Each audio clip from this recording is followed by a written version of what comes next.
If you have a narcissistic or borderline mom, one thing you really need to understand is projection. Projection is something used by narcissistic and borderline moms.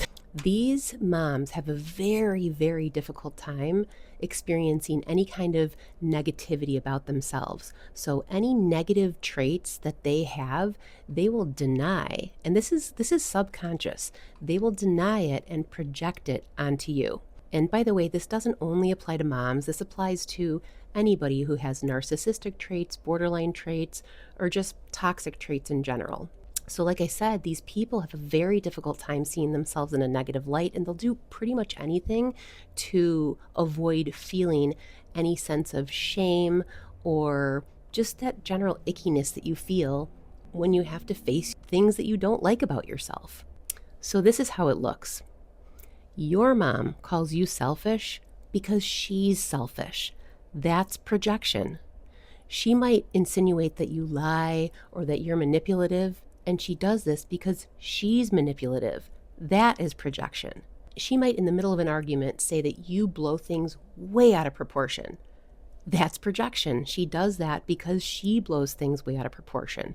She could be in the middle of gaslighting you, twisting your reality, and in the middle of that, she will accuse you of twisting her words and say that you're impossible to get through to. That is also projection. She might accuse you of always having to have things your way.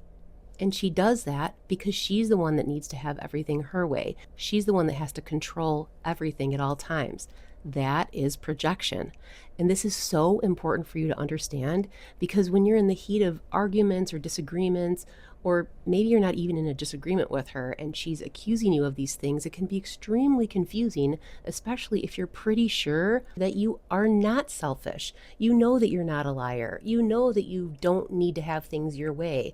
But when your mom is projecting this stuff onto you for years or decades or a lifetime, you start to believe them. And so this is why it's so important that you understand what is actually happening in the moment. It's important that you understand that she is projecting this negativity onto you, and these are not traits that are actually yours to carry. The more you can practice understanding this, especially in the moment when your mom is projecting these things onto you, this is when you can start taking your power back and you can begin to heal.